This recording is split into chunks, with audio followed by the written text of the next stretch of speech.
We're following several big stories as we come on the air tonight. First, officials say a firefighter was hurt in a Fairborn house fire. This happened here along Cleary Drive tonight. The fire chief tells us the family that lives in the home was actually in the garage with friends when they noticed smoke coming from inside the home.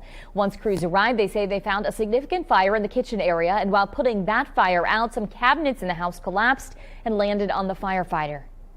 The rest of the crews were able to assist the firefighter out pretty quick, and that firefighter was transported to a local hospital. They did come out. They were alert and seemed to be in stable condition. Unfortunately, we're told a dog was killed and a cat was injured in the fire. The cause is still under investigation tonight. And at least one person is injured after police responded to a large fight on Alwyn Drive in Dayton. Now, police say it involved at least 10 people. They add that an argument eventually led to a woman being stabbed in her back. Now, that woman was taken to Miami Valley Hospital, where she is expected to recover. At least one person was arrested after that fight. As we learn any new information about both of these breaking stories, we will update you here on air and online at Dayton247now.com. Live pictures now over our highways tonight as crews across the Miami Valley are preparing for drivers to hit the roads this Thanksgiving. And in a story you only see here, our crews riding along with AAA as its fleet embarks on the busiest week for travel out of the entire year. Brent Caswell live in Moraine now. And Brent, how many drivers are expected to be on the roadways this week? Adam, 2.2 million Ohioans will be traveling this Thanksgiving holiday week, and 1.9 million of those people will be traveling by car. AAA says their crews are prepared and ready. We do say that we have all hands on deck. So every available driver is going to be in doing their share. Everyone wants to help people, get to their destination, get out of the jam that they may be in with their car. So we're all in here to help. So, Brent, you followed crew members today. What did you respond to and what did you learn out there? Adam, we responded to a 3-car accident on I-75 North, and we also responded to a flat tire. And overall today, I learned how much crew members love their job. When they help someone that is in desperate need of relief and they're able to offer that, that's why they keep coming back to work every day. Now, AAA warns drivers on the roadway this week to drive with caution, patience, and allow themselves some extra time. And if you are a AAA member, that response time will be about 30 to 40 minutes if you need help. Reporting live in Moraine, Brent Caswell, Dayton 24/7 Now News. Brent, thanks. All right, so let's talk about weather because the roadway is obviously important. It's warmed up significantly since last week. Yeah, it's still chilly, but a big improvement from where we were. Here's a look at 30s currently. So we're above freezing. We will drop below freezing tonight. But again, as I mentioned, this is much warmer than we have been. 36 in Dayton. We have 34 in Eaton, 34 in Troy, 36 in Bellefontaine right now. So feeling pretty chilly, but again, warmer than this time yesterday. 10 degrees warmer, in fact, in Dayton, 9 degrees warmer up in Wapakoneta, 13 degrees warmer in Springfield. Now we'll continue to see a clear sky overnight, so that will help temperatures fall back into the mid-20s by early tomorrow morning. So the kids that have a couple of days left of school before Thanksgiving, looking really nice, 50s by the afternoon. So jacket wearing weather by later into the day, but you'll need to be bundled up in the morning. Natalie, thanks. New concerns over the locker room policies at area YMCA. Some people are even terminating their membership after they say the gym allows guests to change in the locker room that aligns with their gender identity. Mamie Boss spoke exclusively with YNZ and also the man who made a Facebook post raising these concerns. On November 10th, Pastor Van Holloway took to Facebook to detail an experience his wife had at this YMCA behind me in Xenia. The Facebook post has more than 180 comments and at least a dozen shares. He says they became aware that the YMCA allowed people to choose the locker room that aligns with their gender identity when his wife had an encounter in the locker room. The couple has since put their membership on pause, and so have others, according to the Facebook post. The YMCA provides wonderful services. But in this issue, I do not believe they're following Christian principles. What do you say to people who say it's not about Christian principles, it's about making sure that everyone is included? Well, right now, my wife doesn't feel included. Talking to other families with young children, they don't feel included. I reached out to the president of the YMCA of Greater Dayton to ask about the post and if it notified its members about the locker room policy. In a statement, it said in part, "Let it be known that under no circumstances will we investigate an individual's birth gender identity and then assign individuals to locker rooms. That would be counter to the law, counter to respect for all people, and it is not who or what we are as an organization. The Dayton LGBTQ Center tells me it stands with the YMCA." America's a melting pot for a reason. We're not all the same, and that's what makes life interesting. And, I think if the Y were to be more discriminatory, and try to discriminate against people, that would be, that'd be offensive. The YMCA says it's following federal law and anti-discrimination law, something we'll be looking into tomorrow. Reporting in Xenia, Mamie Ba, Dayton 24/7 Now News. Mamie, thanks. FBI agents arrested a 21-year-old Centerville man after accusing him of making online threats to commit a school shooting in California. The FBI got a tip about a YouTube video that they say shows Alex Jacks shooting a Chromebook computer with a Washington Middle School sticker on it. Now, that school is in Salinas, California. Jacks also attended a school in that area. Jacks was also arrested in connection to an FBI investigation into a device that had to be destroyed at the Washington Township Fire Station. Now, as we learn any new information on this, we'll update you here on air and online. Now, we want to warn you, some may find this next video difficult to watch. We're now seeing dash cam video tonight after a man was injured in an officer-involved shooting in Springfield just last week. Take a look. You can see the man in the video who police say is 44-year-old Michael Williams. They're walking in front of a cruiser with what appears to be a gun. A second later, he's seen firing a shot before running back towards the gas pumps at the Sunoco gas station on Selma Road. Now, Williams is accused of threatening people with a gun and trying to get into the gas station while the doors were locked. He remains in the hospital tonight. The Ohio BCI is investigating that shooting. Governor Mike DeWine's office announcing today that colleges and universities across the state are getting funds to enhance campus safety. That includes funding for Sinclair College, Wright State University, Central State University, and more. The governor's office said the funds will be used to cover expenses for enhancements like security cameras, door locks, alarms, and metal detectors. Officials have just identified the victims of this weekend's nightclub attack. Now, these are the pictures of the 5 people killed when a gunman opened fire inside Club Q in Colorado Springs. 17 other people were hurt before investigators say another customer actually tackled the shooter. Online records show 22-year-old Anderson Aldrich faces 5 murder charges and 5 charges of committing a bias-motivated crime causing bodily injury. Now, the district attorney says that statute only amounts to a Class 4 felony compared to the murder charges, but still sends a strong message.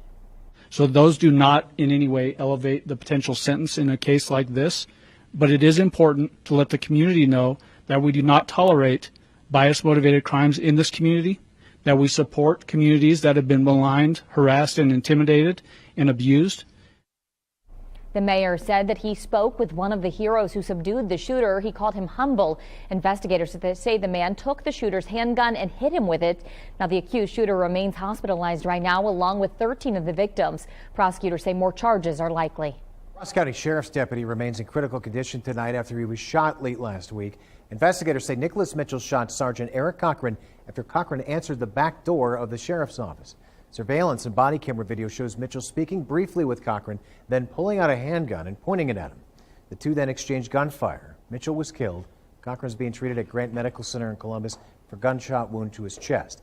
The Ohio BCI has taken over that investigation. No motive has been revealed so far. A small ceremony taking place Friday to honor Richmond police officer Sierra Burton. Her name was permanently added to the Richmond Fire and Police Memorial. On Facebook, the Richmond Police Department says Burton's legacy will live on forever. Burton was shot during a traffic stop back in August, passed away in September. Now, Philip Lee, who is accused of killing Burton, is scheduled to have a jury trial on December 27th. Prosecutors are seeking the death penalty.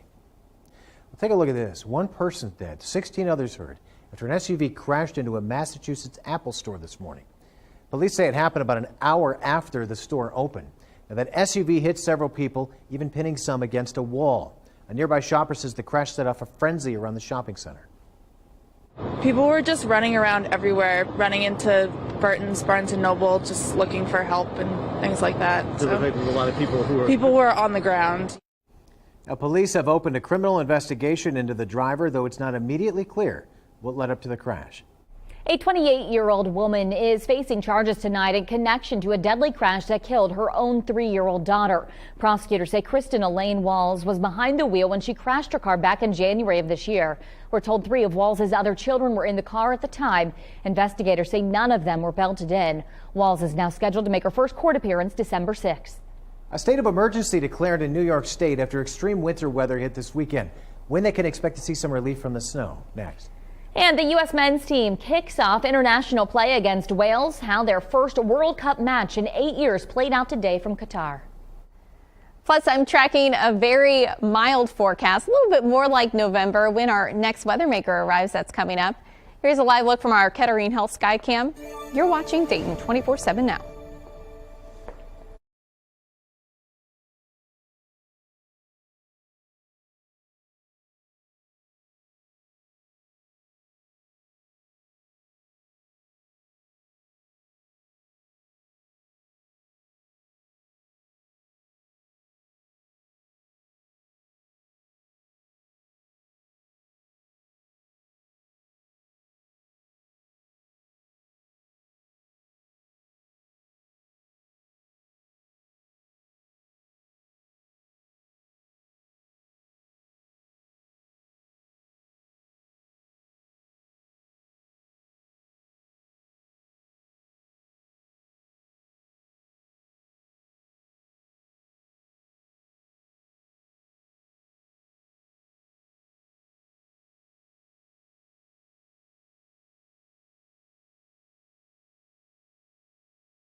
Playing in the FIFA World Cup for the first time in 8 years, the U.S. men's team tied Wales earlier this afternoon in group play from Qatar.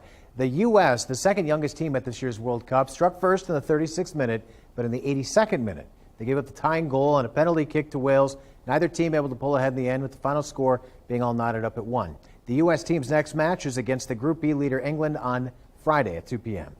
Now, while their opening match wasn't easy and ended in a draw, Cassie Arsenal reports that it brought out fans in full force down in Cincinnati. USA came out strong, dominating the first half and bringing Cincinnati soccer fans to their feet. From the banks where the big screen was set up to inside a packed Holy Grail and all the way to TQL, a rowdy crowd at the pitch. Soccer fans apparently don't work on a Monday, making the game a priority instead. USA fans, as far as the eye can see, only one lone Welsh fan in the sea of red, white, and blue. But then the second half, Walker Zimmerman conceded a penalty and Gareth Bale leveled the score. But a tie is even more of a reason for these fans to come out on Friday as USA takes England. And the bars are preparing for the rush. We'll be somewhere watching and cheering them on. I'm hoping most of America can join us. It's Black Friday, nobody's working, so you got to be there. And that was Cassie Arsenault reporting. Now, continued coverage tonight from New York as areas south of Buffalo received nearly 80 inches of snow over the weekend. Many communities had driving restrictions and multiple flights were canceled. Like it's an amazing thing to experience, but at the same time, it's brutal. Like I've never seen this before. Temperatures will warm into the 40s this week and no significant snow is expected in the coming days. Governor Kathy Hochul submitted a federal emergency declaration request to President Biden to provide funding for impacted counties. Well, nice weather across the Miami Valley over these next several days. High pressure has made its way in. That's going to keep lots of sunshine in the forecast. You can see satellite and radar showing hardly a cloud in the sky. Still a cold night tonight. And again, as I mentioned, high pressure going to keep things on the quieter side until our next weather maker approaches by later this week. One other thing we're going to see from it is a climbing temperature trend. We actually have a southerly wind that will help warm things up. We'll wake up into the 20s, but by tomorrow afternoon, we're tracking lower 50s, lots of sunshine, just a really nice Tuesday on the way. Cold start for our Wednesday. We're tracking 20s and 30s. But again, Wednesday afternoon, we get even warmer. We're tracking those mid-50s, lots of sunshine by our Wednesday afternoon. It's not until we head into late Thursday, Friday timeframe we do get some rain back in the picture. I'll talk about that, plus our temperature trend, how long we stay mild in just a bit. Natalie, thanks to Greater Dayton RTA saying thank you to the Miami Valley by offering free rides on Thanksgiving. That means anyone on a regularly scheduled route can hop on a bus without a ticket. Now, the RTA will run its regular schedule on Thanksgiving Day. This promotion being offered along with RTA's 50th anniversary free rides after 5 p.m. promotion, along with free rides on the weekends. Well, customers who use waste and recycling collection services in Dayton, Moraine, and Jefferson Township can anticipate a one-day delay in service following the Thanksgiving holiday. Bulk pickup in Dayton and Moraine has been canceled this week, and in Jefferson Township, it's been moved to Saturday. Customers with any questions can contact 937-333-4800. Right, state police officers dropping off more than $1,600 in food donations today to the WSU Raider Food Pantry. As part of their No Shave November fundraiser, the donation also includes a $5,000 check to those in need on campus. Now, the entire police department participated in that donation drive, but they were not the only ones. The community got behind it this time, and that's why my head is kind of buzzed, because we raised over $5,000 so that people could buzz my head and a couple other university administrators to bring that cause, that awareness, and bring more funds to the food pantry. The Raider Food Pantry serves all students, faculty, and staff in need of emergency food assistance. For more information, including hours and how to donate, just visit the website on your screen. President Biden pardoning 2 turkeys today, celebrating 75 years of the annual Thanksgiving tradition started by President Harry Truman in 1947. The votes are in. They've been counted and verified.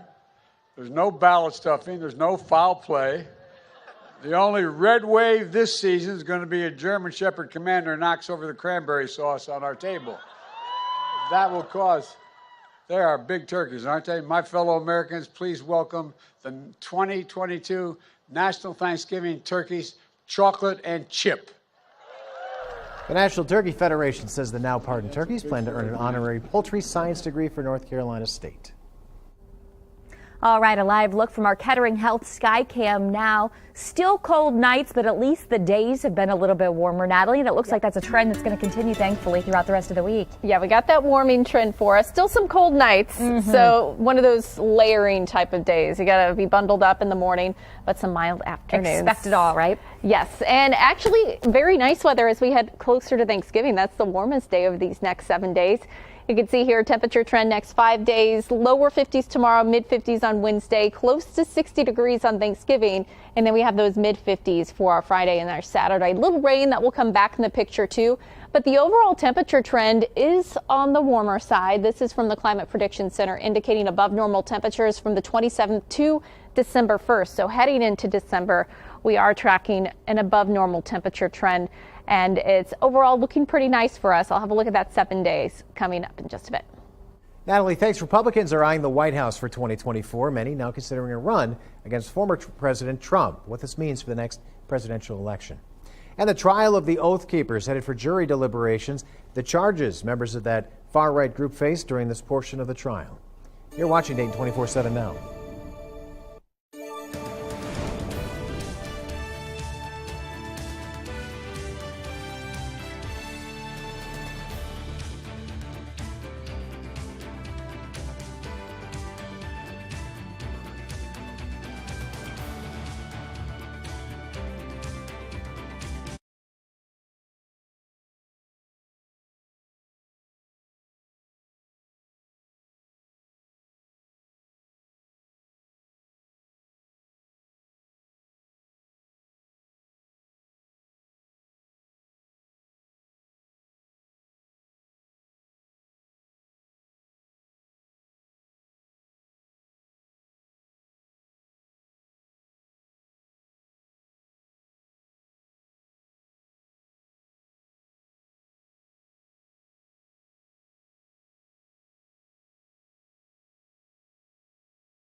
Well, live pictures over the Capitol building tonight as the House GOP plans to investigate the president and his son's business dealings. Now, many of the Republicans who won seats this midterm ran on economic issues, not investigating and possibly impeaching the president. Republican leaders discussing who could be subpoenaed.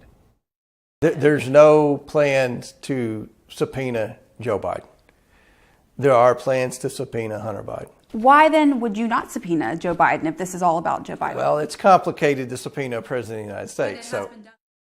One reason for taking it slow might be a new political poll that shows less than 30% think Hunter should be a priority. Just 7% of Democrats expressing that sentiment, while a little more than 50% of Republicans say it is warranted.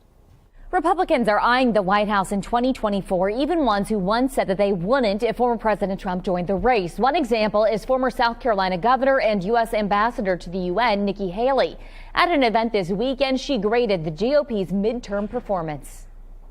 I also disagree that we had bad candidates. We fell short for a number of reasons. First, our candidates were completely outraised. The Democrats blew us out of the water when it came to fundraising, and it's why we lost the messaging wars. Other Republicans are looking to do the same. Former Maryland Governor Larry Hogan says the results of the midterm suggest to him that Trump is losing steam because many of his candidates lost. A jury will begin deliberations tomorrow in the criminal trial of Oath Keepers founder Stuart Rhodes and 4 others tied to that far-right group. Lydia Bice here now. What charges are they facing here? Well, after nearly 2 months of testimony, the defendants are being charged with seditious conspiracy and other crimes related to the January 6th riot at the Capitol. Prosecutors argue they came to Washington with a plan to stop the transfer of presidential power. All right, so what does the defense claim out of this then? Well, the Oath Keepers say there was never any plot. Rather, they came to D.C. to serve as security for Trump and his supporters at events before the riot. Lydia, thanks. As time passes, we're learning more about the long-term impacts of COVID. New research is looking at special MRI scans from patients 6 months after they recover from infection. They show significant abnormalities in COVID survivors compared to healthy scans. There were clusters found in the areas that link to things like fatigue, insomnia, anxiety, and cognitive problems.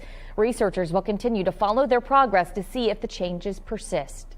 We're just days away from one of the biggest matchups of the college season, Ohio State and Michigan. What the Wolverines head coach is saying about talent that both teams will have on the field this weekend. And it's time for our TikTok of the day. Today I break down why fog forms when it rains. Sometimes on a calm night after it rains, fog will form.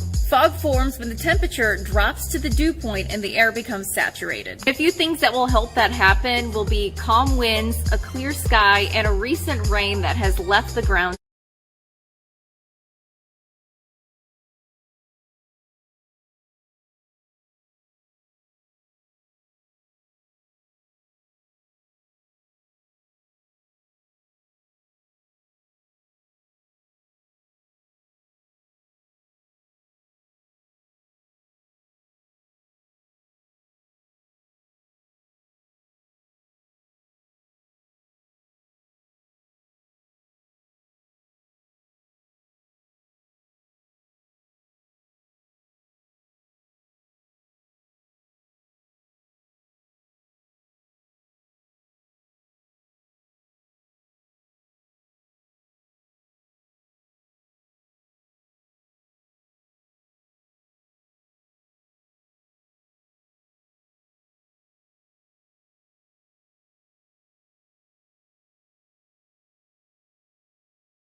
The Dayton 24/7 Now News app, brought to you by the Jeff Schmidt Auto Group. NASA is optimistic after Orion's successful lunar flyby. The Orion capsule passed around the backside of the moon within about 80 miles. It had to slingshot around the moon to pick up speed to maintain orbit, cool 5,000 miles per hour. Now, this is part of the Artemis 1 mission, which is meant to pave the way to bring people back to the moon. This is how leaders have summed up the mission so far. We are on flight day 6 of a 26-day mission, so I would give it a cautiously optimistic A+. We've got, again, we're largely complete with the first leg. We're entering the second leg, and then we got the return leg.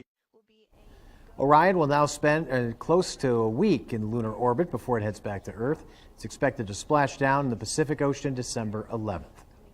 We're now less than a week away tonight from a monster matchup between Ohio State and Michigan. The game could have major implications for who could be playing for a national title this year. Ohio State is going into the game ranked number 2 in college football rankings, with Michigan right behind them at 3. And both teams are unbeaten going into this game. Michigan's head coach Jim Harbaugh says both teams have talent that you can't take lightly. I talked about players that have Heisman habits. They have players that have Heisman habits. We have players that have Heisman habits. No question, C.J. Stroud and Marvin Harrison Jr. have Heisman habits.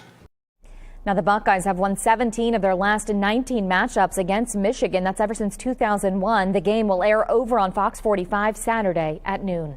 Now, the status of one key player for the Wolverines remains up in the air tonight. Star running back Blake Corum got hurt during Michigan's 19-17 win over Illinois last Saturday.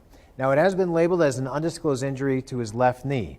Coach Harbaugh says if he can't practice this week, he won't play in their biggest game of the year. So his status certainly one that many are monitoring until the noon kickoff. And a time-honored tradition at OSU's Wexner Medical Center returning today ahead of Ohio State's highly anticipated matchups on Saturday.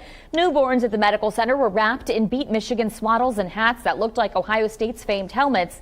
The number 2 Buckeyes and the number 3 Wolverines again face off Saturday in a high-stakes matchup between the unbeaten rivals. The winner will stamp their ticket to the Big Ten championship.